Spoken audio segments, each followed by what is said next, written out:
often in Larimer County, Colorado, the 8th Judicial District, transforms the true victims of a case into the criminal defendant.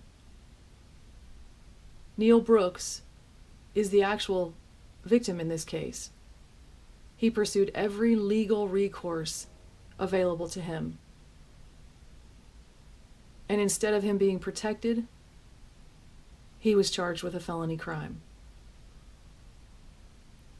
The so-called victims in this case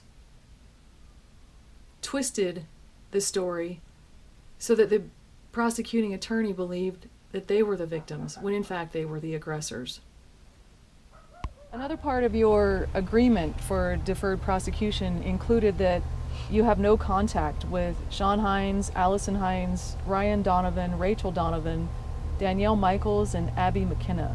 What was that about? Reaching out in emails or in letters to everybody I could, politicians, the newspaper, the media, disabled rights advocacy groups, and saying, help me, help me, help me, get my story told. So I think not only were they concerned about some sort of revenge against them, they were at least as concerned about negative publicity to them. You were never charged with harassment, correct? I never harassed anybody, so no. One of the problems in my entire story is that, just like Spencer Friedman, the forensic psychologist, said, I'm a decent guy. When I wrote to the neighbors and they said, stop writing to us, I stopped. When I called animal control on numerous occasions and they said, stop, I stopped. When I called the police, help me with this chronic barking dog that's tearing my health apart, and they said, there's nothing more we can do for you, go away, I went away. And of course, that's one of the things I get blamed for now is, well, you should have kept calling. When the neighbors said, don't write to me anymore, I didn't write to them anymore. Now, when you were writing to the neighbors, were you threatening them? No, of course not. Giving them ultimatums? No, of course Were you not. asking them for help? I was asking them for help. I was begging them for help. The strongest words I ever used were, I used capital letters in the word is. This is a problem, and it, capital, does need to stop. It's tearing my health apart.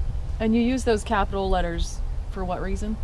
To emphasize that it is a problem and it does need to stop. You are hurting me. And that was the strongest way you communicated with them, was by using all capital letters, Yes. is and does? Yes. So the irony that they arrested the good guy and that the bad guys all got to become the victims, that irony is rich. They can victimize you, and they can victimize you again, and they can victimize you again. And when I had to talk to Spencer Friedman, the forensic psychologist, he said, how are you feeling about having to sign this? And I said, they're just going to victimize me one last time, and I guess I'm just going to have to take it. But that's emotionally one of the worst parts of the process, is that you get labeled the bad guy. And because it's a complicated case that took place over 2.5 years, people aren't willing to look at the paperwork and say, wow, I see what happened here. They went Lord of the Flies on you. And you never did anything to deserve it.